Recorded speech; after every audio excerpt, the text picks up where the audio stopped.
A Tone King Sky King has come back, and we'll get into that. Before I get started, I want to say something because in the past, I think sometimes things have been misinterpreted, or people leap to conclusions, or they only watch the first 2 minutes of a 15-20-minute video. I'm going to start out this video being very critical of Tone King, but then I will show how I feel that they have redeemed themselves. So bear that in mind. This hopefully leads to a happy ending. So this Sky King came in a few months back, and it was arcing here at pin 6, arcing to the ground plane on this board, and it was arcing very badly and blowing fuses. And in that video, I showed that I had cut away the trace, widening the gap between pin 6 and pin 4 and the surrounding ground plane, and that you should never have a ground plane in a power section of an amp like this because it serves no purpose. Nothing here needs the ground plane to be shielding it, and all you can do is introduce failure modes. This amp came back about a month or two after I last worked on it, and it was arcing again, this time over here at R58. Is that right? Sorry, I was reading it upside down from a distance. R65.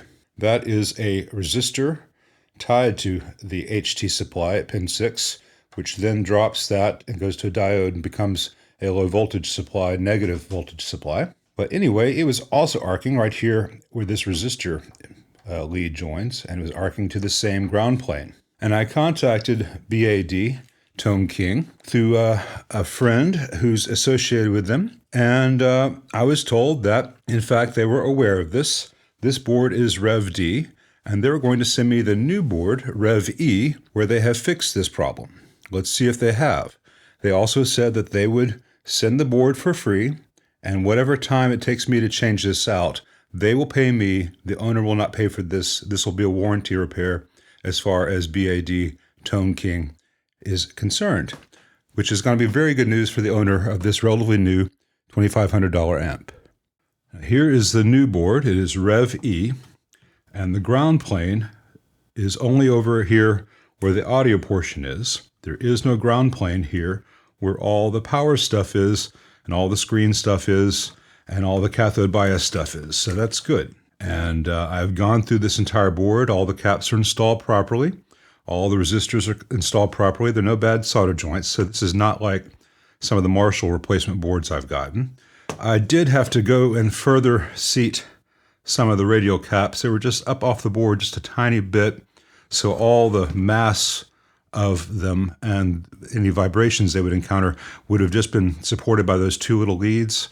I did heat up the solder joints and press them all the way down. These radial caps have little rubber pads on the bottom of them, and if those are pressed up against the board, they act as kind of a cushion, and they spread out the mass to the entire diameter of the capacitor. So instead of just having all the stress on two little bits of metal, it's all spread out, and the less stress on the joints. So that's just a weakness of pick-and-place components that didn't take me very long to fix. But as you can see, it has all these wires, shielded connections with stripped tinned ends here.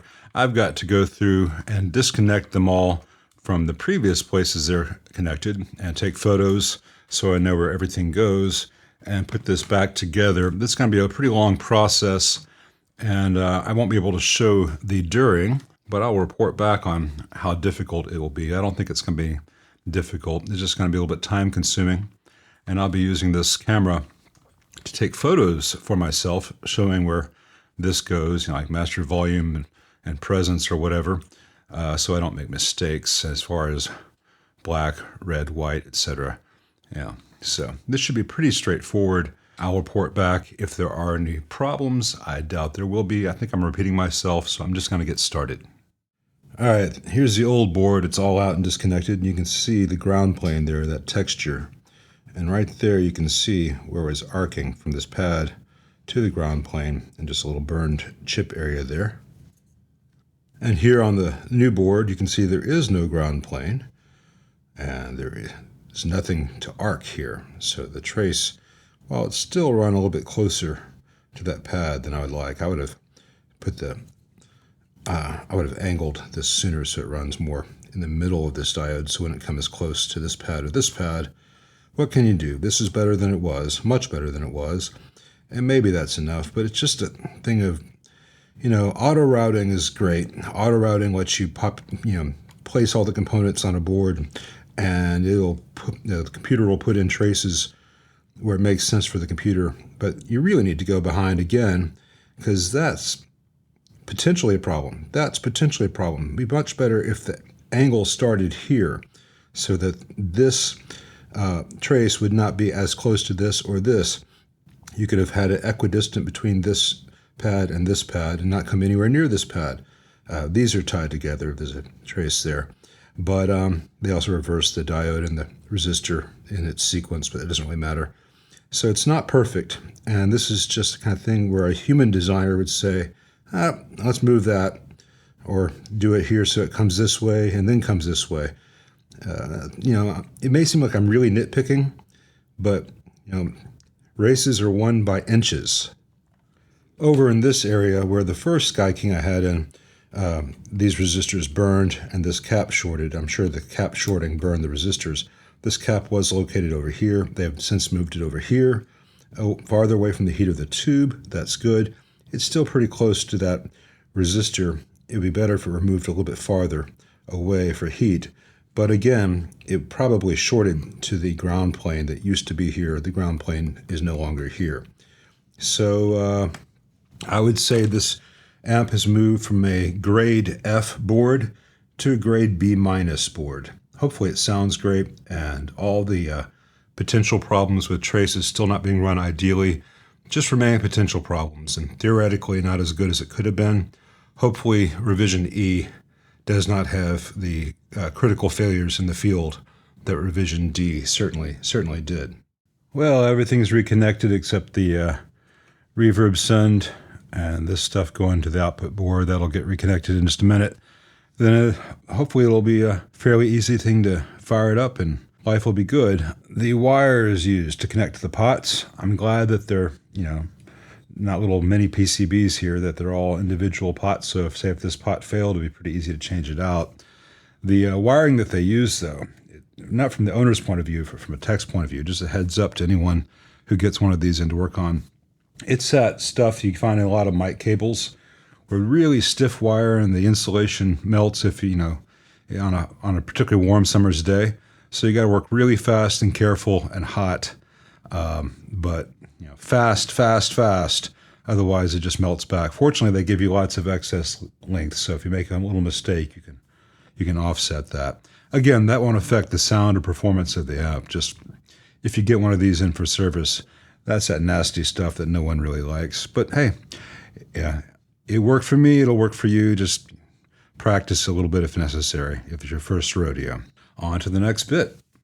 Well, it's all back together. So far, so great. I'm powered it up on my Variac, my current limiter. I'm going to let this thing run a good 12 hours. I'm going to put a loop into it, into a load box, and just monitor it from time to time. But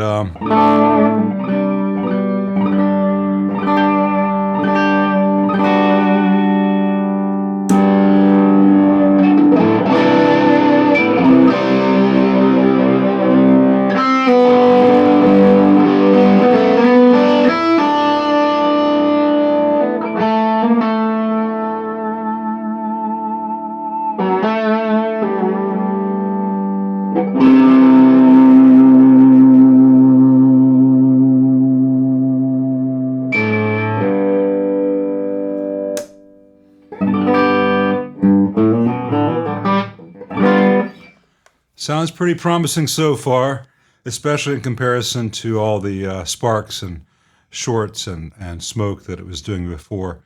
So unless there is some major setback in the next 12 hours of testing, the next video on this amp will be an actual playing video. I think after all this work and the company doing the right thing, Sky King deserves to have their things shown in the best possible light, an accurate light. I'm going to play into it or have some looped performances played into it, professionally mic'd and all that stuff, so you can really hear the amp as opposed to just on the bench like this. But I'm pleased with what Tone King did. It took me about 2 hours to do this. Most of that was just some finicky assembly methods that they used. I'm not nuts about how this rear board is secured. You've got to disassemble more than is necessary, and the pads for the switch for the impedance selector are really tiny, Tone King. Makes working on that very difficult because the leads of the wire diameter that you use really fills that hole. So any old solder in that hole will prevent them from going in easily, and it's really hard to get that solder out without burning those pads because the pads are very, very tiny. So if you were to redo the three through holes for the wires that go to the impedance selector switch and make those larger holes with a larger pad around them, it would really make service in the field a lot easier and more reliable, because it'd be very easy for most techs with most soldering irons out there to just burn the hell out of things and lift pads. I did not do that. It's too complicated a thing to show that with a camera, but for those of you who see my channel, I think I'm safe in saying trust me on that. And the ultralinear still hums a little bit, but not nearly as much as it used to.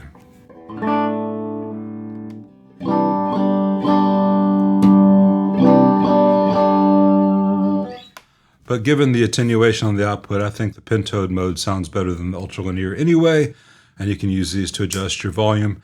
I'll put these knobs back in place after this, but I just wanted to show the initial testing after it was powered on.